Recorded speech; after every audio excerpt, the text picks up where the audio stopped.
This is Media Awareness 101, a course for 8th graders on being aware of how the media portrays information, contradicts, informs, and influences society.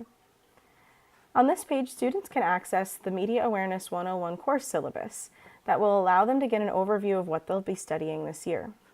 In addition, they'll also be able to access all of the basic rules, policies, and information that all university students are informed of anytime they take a course.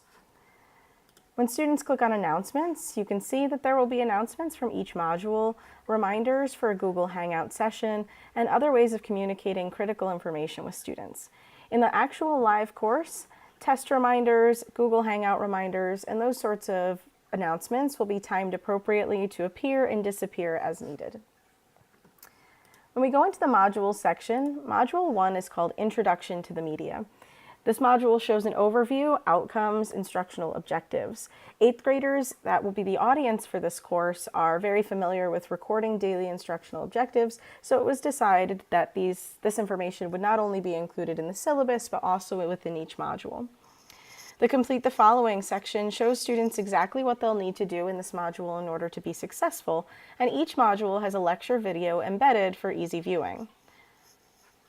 Below that lecture video that highlights some of the key components, background knowledge, and information that students need to be successful are the reading and resources. Reading and resources provide links to information that is on the web or in other formats that will be helpful to students in order to understand the course content.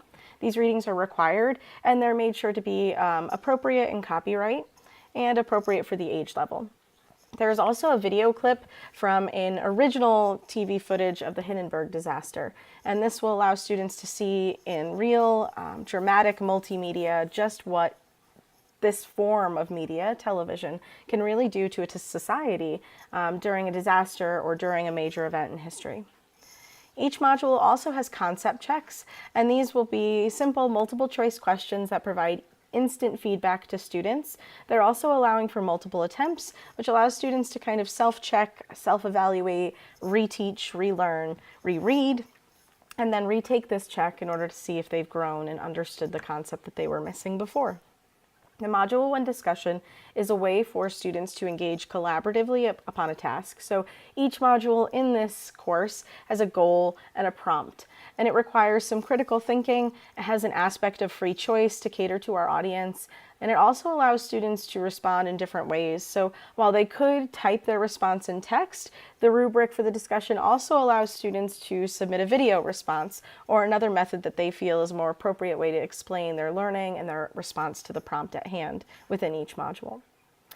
The media analysis assignment we'll find is similar throughout different modules, and it allows students to show me in a summative assessment what they have mastered, what they understand, and what they still need to work on.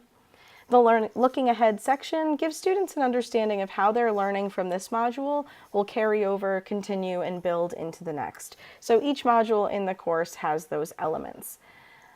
The discussion boards each contain different prompts, and it allows students to engage in a very creative way, again, providing an opportunity to respond via text, through video, or any other system that they find appropriate. Overall, Media Awareness 101 was put together to be a 3-week simple course for 8th graders, designed by a team that was looking to have very informed students leaving middle school, heading into high school.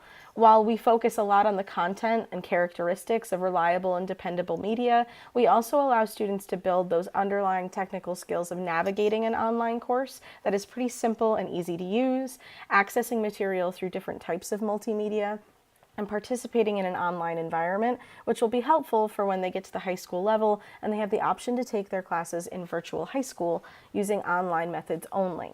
So the hope was to build not only underlying skills, but also that sense of awareness when we're engaging with media, which our young people are doing more and more than ever before.